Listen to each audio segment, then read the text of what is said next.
The liberal-conservative argument in our country is alive and well. It turns on the two polar values of Western political thought, freedom and equality, both important, always in tension, always being adjusted. Today, conservatives tend to stress freedom. They are therefore willing to accept greater disparities of social outcome, and they are inclined to regard the multiplication of entitlements and the mentality that it breeds as inimical to the attitudes and aptitudes essential for free citizens of a free society. Liberals today tend to stress equality, not equality of opportunity, but equality of outcome, and therefore they tend to regard the multiplication of entitlements and that entitlement mentality as enhancing the public good. Therefore, they are for spreading dependency. Dependency on government is not an unfortunate corollary of what they are advocating. It is their agenda. And it is that where we must take our stand. The retreat of the state, the wonderful retreat of the state that began in May 1979 with the election of Margaret Thatcher and accelerated in January 1981 with the inauguration of Ronald Reagan. The retreat of the state has been abruptly reversed to a point at which we are blurring to the point of erasure the distinction between the public and the private sectors. In the process, we are refusing to learn from the past. We are beginning to replicate many of the mistakes of the New Deal. Intelligent men and women of goodwill differ as to why the New Deal failed, but no one doubts that the New Deal failed at its primary objective, which was to put America back to work.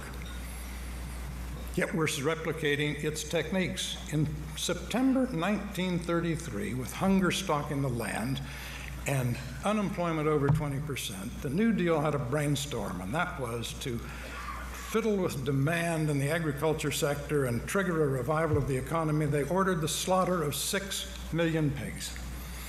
We're smarter. We have cash for clunkers, whereby we spent $3 billion to move car purchases from September into August.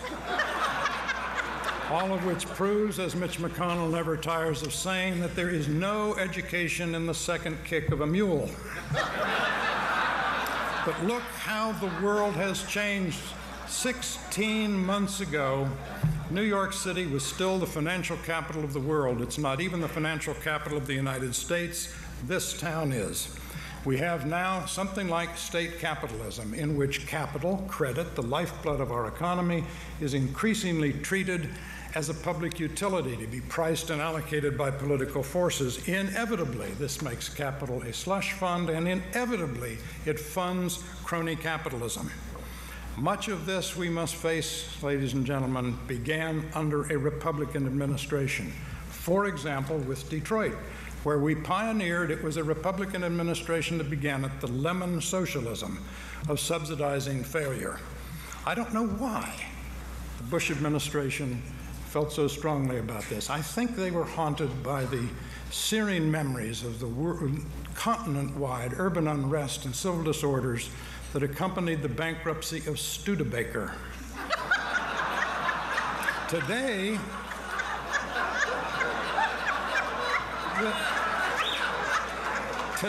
we have an administration that can envision a world without the internal combustion engine, but not a world without the Chrysler Corporation. What's wrong with this picture? Ronald Reagan said, the rule in Washington is if it moves, tax it. If it keeps moving, regulate it. When you finally get it to stop moving, subsidize it to get it moving again. That summarizes pretty much our policy. But what we have done with our passion to make more and more sectors of American society more and more dependent on this town is to short-circuit Milton Friedman's fundamental insight. He said we have a profit and loss system. The profit side is to incentivize risk-taking. The loss side is to punish reckless risk. When you break that